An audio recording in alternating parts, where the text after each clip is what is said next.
Chapter 1. Madeline Crawford exited the hospital, holding the test results in her shaky hands. There were tears in her eyes, but it was unknown if she was happy or sad.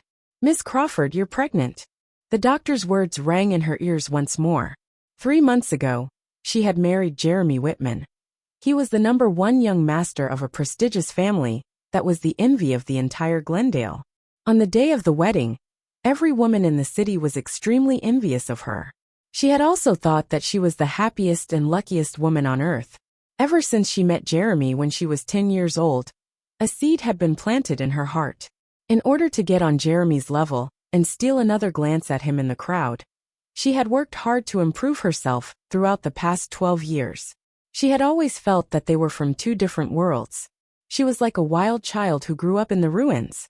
How could she have any sort of relationship with a man like him? However, it was unsure if she had been blessed by God, or if the god of destiny was fooling around with her. 3 months ago, she attended her friend's birthday party. The next morning, when she woke up, she saw Jeremy lying next to her. The red stain on the pristine sheet looked extremely eye-catching. It described what had happened between her and Jeremy the night before. Before she could comprehend the situation, there was a knock on the door followed by a group of reporters that blocked the exit. They could not wait to publish the news of Jeremy having spent the night with a mysterious woman. The Whitmans were the most distinguished family in Glendale. Evidently, they were an aristocratic family and had a literary reputation. Old Master Whitman was an old-fashioned man. After he found out about it, he announced Jeremy and Madeline's wedding immediately. It was like a dream to Madeline. However, it was not a good dream. Jeremy did not love her at all. Instead, he despised her. He hated her. He hated her for existing and having caused him to let down his beloved woman, Meredith Crawford. It has to be said that Meredith Crawford was also Madeline's beloved sister. Nevertheless, Madeline gathered up the courage to call Jeremy. Without a surprise, her call was declined. Thus, she could only timidly send a text over to tell him that she had something to say, and was hoping he could come home that night. Their marriage was now 3 months old, yet he had never spent a night at home. Madeline would always be alone in the bedroom, and she knew very well where he spent his nights at. He had not picked up his phone, and he was not replying to the text. Hence, Madeline's heart went cold. She knew Jeremy would not come home tonight as well. With that being said, she took a shower and was about to rest when the door was slammed open violently with a loud bang. She lifted her head and was alarmed when she saw his frigid yet handsome face. Her heart started beating out of control.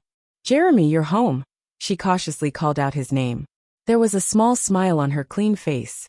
Nonetheless, when she approached him, the man grabbed her arm and roughly threw her on the bed. The joints of his fingers were distinct as he forcefully pinched Madeline's chin. His eyes were filled with drunkenness and rage. "Madeline, do you like me that much? To the point that you climbed into my bed by using such despicable methods, huh?" The man's voice was alluring. There was a hint of mockery and hatred in his voice. Her face turned pale as she looked at the man she had loved for a dozen years while her heart throbbed with pain. "Jeremy, you've misunderstood me." "Misunderstood you?" The man looked at her in contempt and chuckled deeply. "Madeline, why are you still pretending?" After he said that. Chapter 2. The next day, Madeline woke up from her sleep. Before she was fully conscious, a box of contraceptive pills was thrown at her. "Eat this." Madeline lifted her head and saw that Jeremy was already fully clothed. He looked cold and elegant, completely different from the violent devil he had been the night before. Looking at the box of contraceptive pills, Madeline's heart started to tremble. She was already pregnant and should not be eating contraceptive pills. It would cause the baby to become deformed. "Why are you not eating? Do you want me to feed you?" When Jeremy saw that Madeline was not moving, he was slightly agitated. "Madeline, I'm telling you, don't even think about having my child. You're just a shameless lowlife who would bite the hand that feeds you. You do not deserve to have my child." The man's words struck Madeline's heart. It was already summer, but Madeline could feel a cold breeze invading her heart violently. She had thought that the child would be the breakthrough to their relationship, but it looked like she had been too naive. Now, she did not even have the courage to tell the man that she was pregnant with his child. Thus, under Jeremy's cold and watchful gaze, she had no choice. She took out a pill and pretended to swallow it. In reality, she hid the pill under her tongue. Madeline felt guilty. She was scared that Jeremy would see through her. However, at this time his phone rang. Jeremy looked at the caller ID and answered the call without hesitating. Immediately, his eyebrows knitted together. What? Meredith tried to kill herself? I'm coming now. Madeline was shocked by the news. Mare had tried to kill herself? She ignored the discomfort in her body and cleaned herself up quickly. Then, she put on a random piece of clothing and ran downstairs. Jeremy had started the car and was about to drive away. However, the door of the passenger seat suddenly flew open. Take your filthy hand away. Who permitted you to sit in my car? The man's cold and heartless words caused Madeline to quickly take her hand away. She was as lowly as dirt whenever she looked at Jeremy. Jeremy, I'm worried about Mare. Let me go with you. You're worried? Shouldn't you be the happiest if Meredith has died? He looked at her coldly with despise in his eyes. Then he stepped on the gas. Madeline's face was white. After standing in a daze for a few seconds, she called a car and tailed Jeremy's car. In City Center Hospital, Madeline followed Jeremy to a room. In there, she watched with a worried look on her face as Jeremy walked toward the bed. At this moment, Meredith could be seen sitting on the bed with a pale face. Her eyes were wet, and she looked upset. However, it was fortunate that she was not in danger. Madeline let out a sigh of relief. When Meredith saw Jeremy, her face fell. She fell into his arms devastatingly. Jeremy. She called out Jeremy's name sweetly and told him her grievances while being wrapped in his arms. In Madeline's eyes, Jeremy and Meredith looked like a loving couple, while she was just an outsider. Madeline suppressed the sadness in her heart and walked forward. Mare. Madeline, you thankless wench. How dare you come and see Meredith? Just when Madeline was about to walk over, an angry voice scolded from behind her. The voice was familiar. It was Meredith's mother, Rose Tanner. Madeline turned around and received a heavy slap across her face. Consequently, her vision turned blur from the impact of the slap. You shameless harlot. We adopted you out of kindness. We fed you, we clothed you. And in the end, you became the ungrateful wench that snatched away Meredith's fiancé. All of a sudden, Rose began talking about how she had slept with Jeremy 3 months ago. However, she had not planned for it to happen. Madeline wanted to explain herself, but she received another slap on the other side of her face. The corner of her lips started bleeding after the slap. Furthermore, she began seeing stars and almost fell down as a result. Afterward, John Crawford, her father, shouted in her ear, Madeline, from this day onward, you're no longer a Crawford. We don't have a daughter who's so shameless as to do anything to get what she wants. After he said that, John kicked Madeline. Chapter 3. Madeline fell to the floor after being kicked out of nowhere. She protected her stomach subconsciously. Afterward, before she could explain, John slapped her on her head again. You be *TCH. Why would Meredith kill herself for someone like you? You're the one who deserves to die. Through gritted teeth, John spat out each and every word. He despised Madeline to the bone. Dad, it's fine. I'm not destined to be with Jeremy. I don't blame Maddie. The sound of Meredith sobbing slowly began to sound from the other end of the room. The corner of Madeline's lips were bleeding, and her head was buzzing from pain. She endured the pain and lifted her head. As a result, she saw Meredith leaning against Jeremy's chest. Consequently, tears could be seen in her eyes. Jeremy was holding the sobbing Meredith. His eyes were filled with gentleness as he protected her. The scene looked comforting, but it stabbed Madeline right in the heart. If that thing had not happened, Jeremy's wife would be Meredith, and not a feral child who was lodging under another person's roof. Despite not being the one who had planned what had happened, at this moment, she felt extremely guilty. Mare, you're still helping that be *TCH at this moment? If she had not set that trap, you'd be Mrs. Whitman now. You wouldn't be so sad as to want to kill yourself because you were separated from Jeremy. You're too kind for still helping her. John felt indignant for his daughter. Dad, stop saying that. Meredith sighed and looked at Madeline with hurtful eyes. Maddie, if you liked Jeremy, you could have told me. I wouldn't have fought over him with you. Why did you do that just to get him? I'm so disappointed in you. Mare, I didn't. How dare you say that it wasn't you? John was livid. Are you still trying to be stubborn, you be asterisk TCH? Alright, I'll kill you. John lifted a chair in the room after he said that. On the other hand, Madeline cowered in fear, and her hands went to protect her stomach.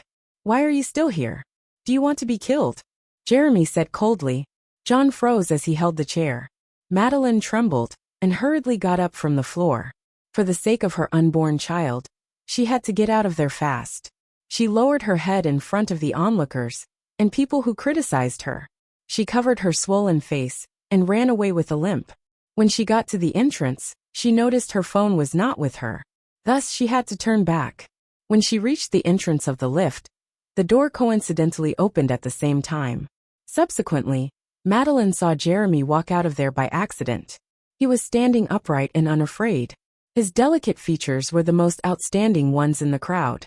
However, what made Madeline curious was why he was leaving so quickly. Shouldn't he stay with Meredith longer? She did not dare to think too much. Hence, she lowered her head and walked into the lift. She was like a shameful thief. She walked up to Meredith's door and spotted her phone in the corner of the wall. Madeline wanted to leave after she got her phone. However, the moment she bent down, she heard Meredith's energetic laugh come from inside the room. I feel so happy when I think about how that country bumpkin was beaten, until she could not lift her head. Country bumpkin? Madeline was in disbelief. Was that country bumpkin her? If I hadn't walked into the wrong room that night, I would have been the one who had spent the night with Jeremy. How could I let that country bumpkin benefit from it? I feel so disgusted whenever I think about how Jeremy was tarnished by that country bumpkin. After Meredith said that, Madeline's face turned white. She froze and felt as if it was suddenly hard to breathe. The truth had started to surface, but she did not have the courage to believe it. Chapter 4. Madeline could not link the woman calling her names with Meredith. Ever since she entered the Crawford family and met Meredith, she had felt that the latter was a young lady who was magnanimous, elegant, kind, and gentle. However, right now, I'm so mad. I wasted so much time and effort by forming the perfect plan and making Jeremy drink that drugged beverage. I had even called reporters to photograph and record evidence of me spending the night with Jeremy the first thing in the morning, so that old man Whitman would agree to let me marry Jeremy, who knew I had misread the room number and slept with a wretched-looking tramp. I accidentally let Madeline benefit from it. So, this was the truth. This was the true face of the good sister who had been trying to beg for mercy on her behalf a few minutes ago. Madeline's heart was now beating extremely fast. She felt extreme feelings of lament hysteria. This was the precious darling that was so kind and gentle in Jeremy's eyes. She was a sweet-tempered and easy-mannered young lady in everyone's eyes. Not to mention, she was her big sister that she had held in high respect all this while. You're an idiot as well. How could you have entered the wrong room? Meredith's mother, Rose, complained. I wanted it to be more fun, so I took the drugs as well. How would I have known that it would be so potent? Meredith's tone became agitated. What should we do next? I don't want her to stay in the position of Mrs. Whitman for another second. Jeremy is my man. It's simple. Just look at how worried Jeremy was just now. As long as you say the word, he'll definitely divorce that feral child. John was confident. Rose began laughing delightfully. Your father is right. Jeremy was forced by that old man to marry her. The person he loves is you. As long as you say something, the position of Mrs. Whitman will belong to you. Meredith smirked. Who does that B*TCH think she is? How dare she fight with me over Jeremy? If her bone marrow didn't match mine, she'd never have been allowed to step foot into our home.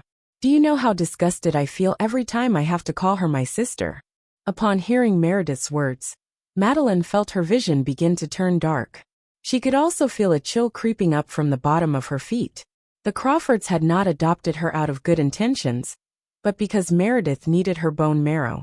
Throughout the past 5 years, Meredith had been calling Madeline her sister merely as a hypocritical show of affection.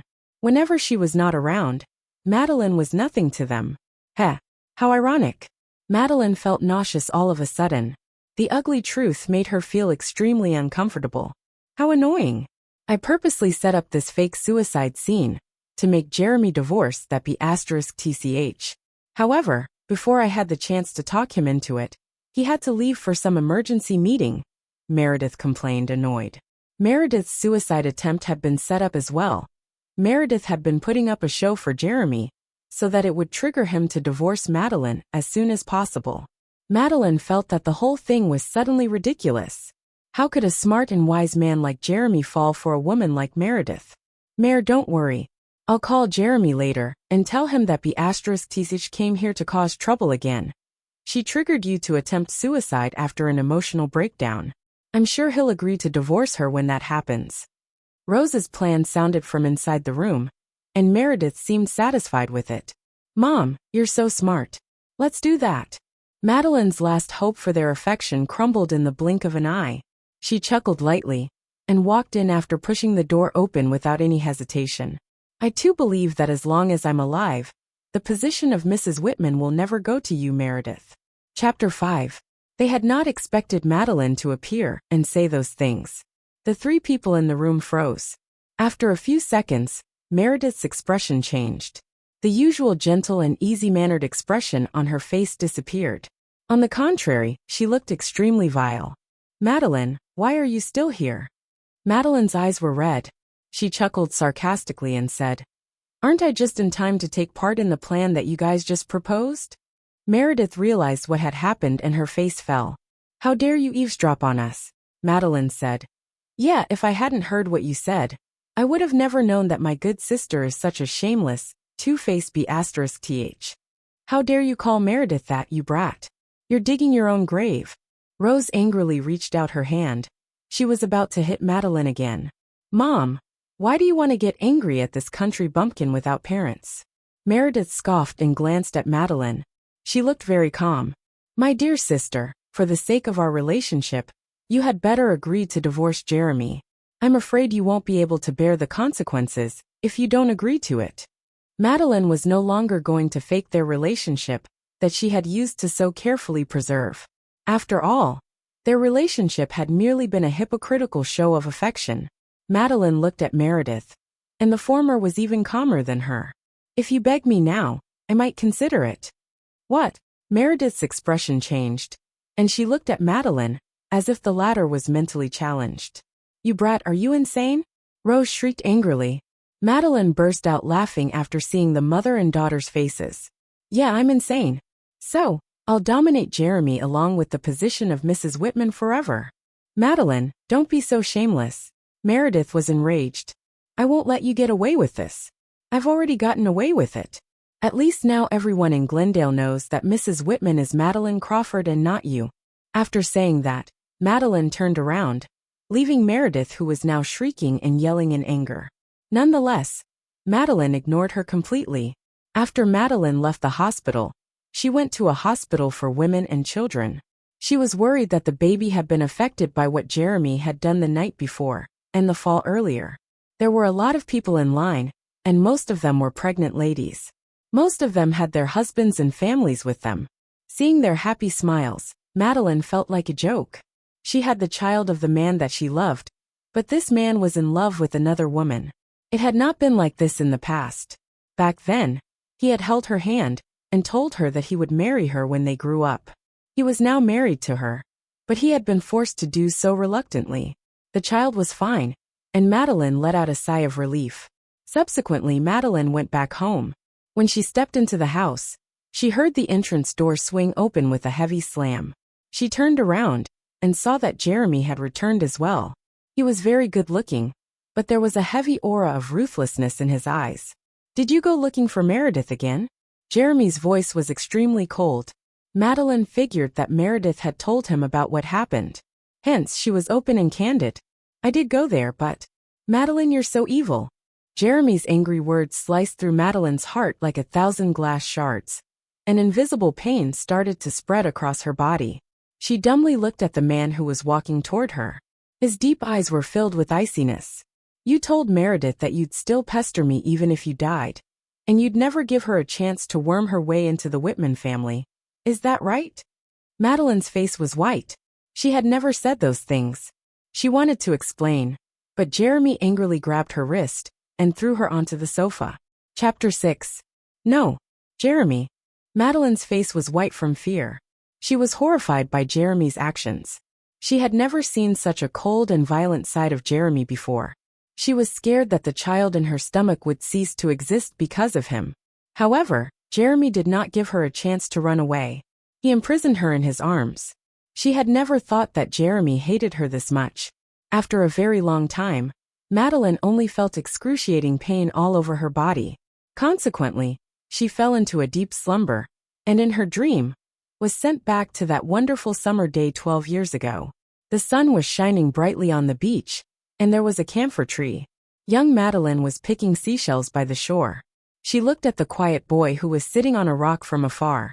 He looked unhappy. That was the first time she met Jeremy. He was only 12 years old, but was already good-looking. He had a tall yet slender body. However, he looked very upset. Young Madeline carefully approached him while wearing nothing on her feet. She handed him a colorful shell that she had spent a lot of time looking for. "Hello, this is for you.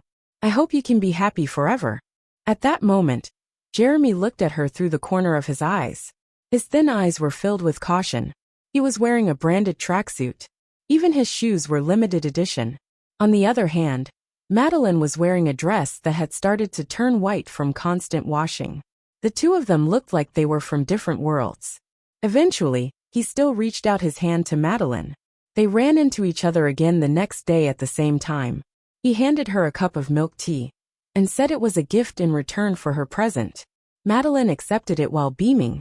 That was the first time she tasted milk tea. It was very delicious. Nonetheless, Jeremy looked at her and thought that her smile was even sweeter than the milk tea. During that summer, they ran into each other at the beach again and again. Whenever they ran into each other, they would play together. One day, Madeline's foot was sliced open by a few glass shards. Jeremy was the one who carried her to the clinic. At that time, she was leaning against his back, and her cheeks were red from having basked in the sunset. Furthermore, her heart was beating extremely fast. She blushed and circled her arms around Jeremy. "Jeremy, I want to stay with you forever. I want to play with you every day." Jeremy answered her without hesitating. "All right. When I grow up, I'll make you my bride. That way, we will be able to play with each other every day." However, after that naive and innocent promise, they were separated for years. She had not expected to never see him again after saying goodbye that day. When she ran into him again, he was already someone who everyone looked up to. Not to mention, he already had a woman that he loved, Meredith. After waking up, Madeline opened her eyes tiredly. What she saw next was a foreign environment. Additionally, she felt her entire body ache. Every time she moved, debilitating pain overwhelmed her. "Oh, I thought you were dead. You finally decided to open your eyes, huh?" A woman's voice sounded next to her, and it sounded extremely sarcastic. Madeline lifted her head and saw Meredith's beautiful face. Her foxy eyes were filled with rage and jealousy. Jealousy? Madeline did not understand what she was jealous of. "Madeline, you're the most special woman I've ever seen. You even used this kind of way to get hospitalized." Hospitalized? Madeline looked around her and saw that she was indeed in the hospital. She recalled what had happened before she fell asleep, and suddenly, she understood why Meredith was jealous. She felt that it was very ironic, however, she smiled victoriously. "You be *tch. Upon seeing her expression, Meredith's veins began to protrude. "Madeline, you shameless ***. Chapter 7. Meredith started yelling at her while jealousy made her face twist in a horrifying way. Madeline smiled nonchalantly. "As Jeremy's wife, I'm happy to rid him of his troubles." "Madeline, you're so cheap. I can't compare to you, Mare. You drugged Jeremy so that you could marry him. Why? Had Jeremy refused to touch you when he was sober?" Meredith's face looked awkward as if Madeline had exposed something. However, she kept a calm and proud expression. "Of course Jeremy loves touching me. He loves pestering me so much. He's always by my side every night, unlike compared to you. You can only stay at home while your husband is away." Meredith's words were laced with thorns. Subsequently, she took out some documents and placed them in front of Madeline. "These are the divorce papers Jeremy asked me to tell you to sign. Hurry up and sign them. Jeremy doesn't want to see an unsophisticated and poor hussy like you ever again." Madeline had gone through many things to put on a mask that made her look confident and at ease. However, she froze when she saw the divorce papers. Divorce. Jeremy wanted to divorce her. Madeline felt as if she had fallen into an icy cave. It was so cold that every cell in her body was in pain. She had known that this day would come. However, she had not expected it to come so fast. Jeremy loved Meredith. In this chase of love, Madeline was the loser. She was destined to suffer a crushing defeat. Looking at Madeline's face that was beginning to pale, Meredith started laughing savagely. Madeline, just look at you. Jeremy will never fall in love with a woman like you. Jeremy had told me multiple times that you're the most disgusting and shameless woman he has ever seen. Marrying you was the biggest taint of his life. Meredith walked over and glanced at Madeline in disdain. The latter's head was lowered as she looked at the divorce papers. On the other hand, Meredith chuckled coldly and became more and more arrogant. You shameless B***tch. Get out of Glendale after you've signed the papers. If not, I'll beat you up every time I see you. Humph. Out of the blue, Meredith heard a chuckle from Madeline. In the next second, Madeline picked up the divorce papers, and with a few swift motions, ripped them into pieces. A smile appeared on her pale lips, and she threw the pieces of paper at Meredith's face. Just like what you told Jeremy. I'll pester him even after I die. You want me to divorce Jeremy? In your dreams. What? Meredith was infuriated after being stunned. How dare a B***th like you speak to me like that, Madeline? Are you tired of living? Her cruel nature had been exposed. Meredith reached out her hand to swing it at Madeline's face. In the heat of the moment, she had not expected Madeline to take action first. Madeline used all of her might and forcefully slapped Meredith on the face. Listen here, Meredith. I will never divorce Jeremy even if I die. I'll expose your true face to Jeremy. A woman who's so evil and heartless like you is no match to Jeremy. After she said that, Madeline began trembling all over. After finding out that she was just a pawn in Meredith's devious scheme, she completely gave up on their relationship. No, she should say that there was no longer any sisterly love nor family love between them. There were only hypocritical acts of affection and calculative schemes. Madeline, how dare you slap me? Meredith exclaimed. Her features were twisted. I'll make you regret this. She pointed at Madeline and turned around angrily. Madeline was unbothered. She sat back on the bed, unsure if she had exerted too much force because her debilitating pain was back again. After a while, Meredith returned. The moment she entered the room, she sat on the floor and held her face. She looked extremely aggrieved.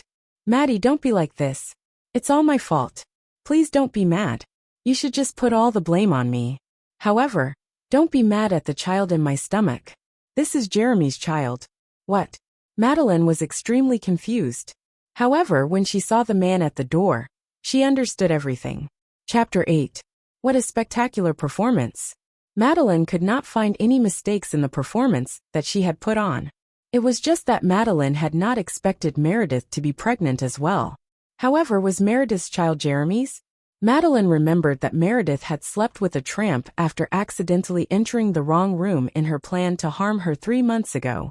If she really was pregnant, the father of the child was still up for discussion. Nevertheless, Madeline could not deny that Jeremy had always spent the night with this woman.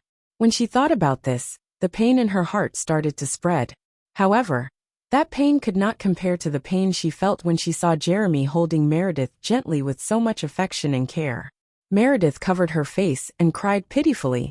Jeremy, don't blame Maddie. It's all my fault. I shouldn't have fallen in love with you. On the other hand, I hope you can talk to Maddie so that she won't hurt our baby. When Meredith mentioned the child, Madeline could clearly see the changes in Jeremy's expression.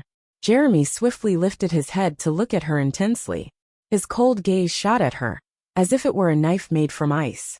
Madeline. Jeremy was livid. He had never called her name in a gentle manner. Whenever he called her, his tone would be laced with intense hatred or rage. She forced me. Madeline was trying hard not to break down. Jeremy, don't be fooled by her. That woman is not who you think she is. Shut up, he interrupted coldly. His deep voice was laced with a dangerous aura. Did you hit Meredith just now? Madeline bit her dry lips. Yes. She admitted it openly, and saw Meredith break into a smirk. The latter felt very pleased with herself behind Jeremy. At this moment, Jeremy's eyes were filled with the fire of rage. They looked like they could not wait to burn Madeline alive. Slap! He slapped Madeline across the face. She was utterly stunned. Consequently, she tasted blood in the corner of her mouth. It was bitter and tart. Subsequently, she felt tears sting her eyes as they rolled down her cheeks, after her eyes failed to hold their weight. He had slapped her. All this while, he had never been concerned about her. He even despised her. However, he had never once hit her. "Get over here and apologize to Meredith," Jeremy ordered.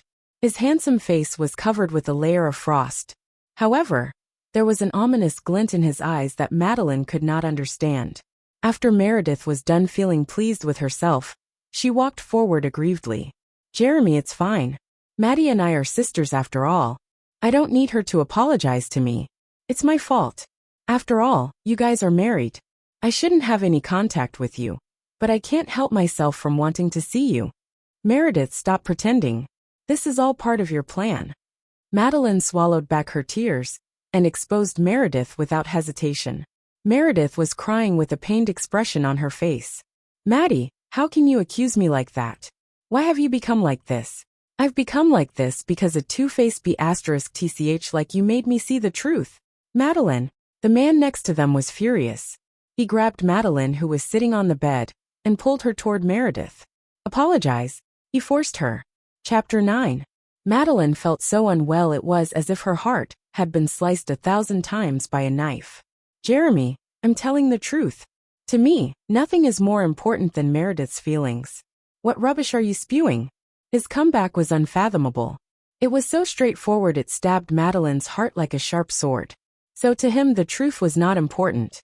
The important thing was that he loved Meredith, and that fact trumped everything. She felt her heart sink like a rock. It was as if she had lost all hope, and could only yearn for this man. Madeline smiled lamentably and said, "All right, I'll apologize." She endured the debilitating pain in her body, and bowed her head to apologize to Meredith. She saw Meredith smirking in secret. That victorious smile was extremely dazzling to her. She had never thought that Jeremy would ignore the truth for Meredith. The only reason was that he loved her. He loved her so much.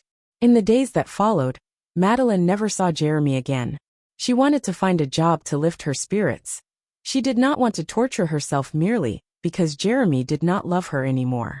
Madeline had studied jewelry design and graduated with flying colors. She sent out her resume online, and after a while 2 companies invited her for interviews. After comparing the 2 companies, Madeline chose the company that was closer to home. She thought she could use work to distract herself, but she still could not help but think about Jeremy. Despite how much he resented and despised her, the early autumn nights were a little chilly, so the employees in the company had already clocked off work. On the other hand, Madeline had stayed back in the office alone to finish up her work. If she went home, she would still be all alone. Hence, she would rather stay there and numb herself with work. It was almost 10 and Madeline was feeling a little hungry. She touched her stomach and remembered that she was housing a child in her womb. All of a sudden, she felt warm and satisfied. When she was about to leave, her phone's custom ringtone rang. Madeline's heart skipped a beat, and she grabbed her phone frantically. The name on the caller ID looked surreal. Jeremy was calling her voluntarily. After Madeline hesitated for a while, she answered the call happily. "Jeremy?" "Ah. Yeah, Jeremy, you're so amazing. I love you." The moans of a woman were heard from the other side of the phone. It penetrated Madeline's ears, and was followed by the low groan of a man. Madeline held the phone in her hand, while she felt as if her heart had plummeted from heaven to hell. An uncontrollable pang of pain attacked her heart instantly.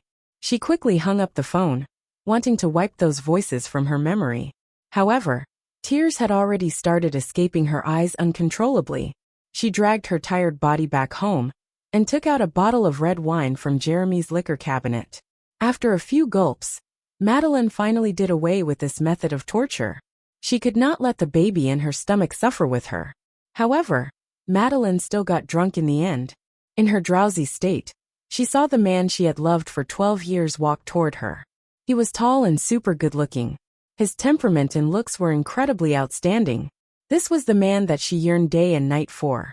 This was the man that she loved, but could not get. Madeline threw away her glass and stumbled toward Jeremy. She circled her arms around his neck and lifted her red, drunk face to look at him. Jeremy, I won't allow you to be entangled with other women. If you need anything, you can come to me. I'm your wife. She was about to go all out. She was saying something lowly that she had never said before. Madeline loved him. She loved him to the bone.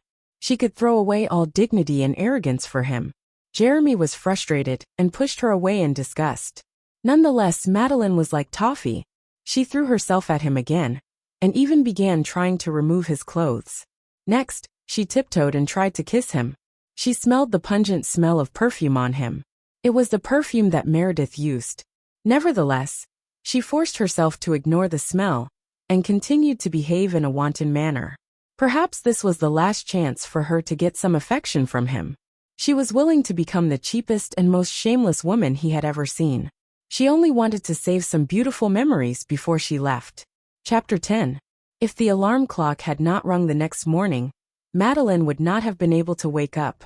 Her face burned up when she recalled what she had said and done to Jeremy in her drunken state.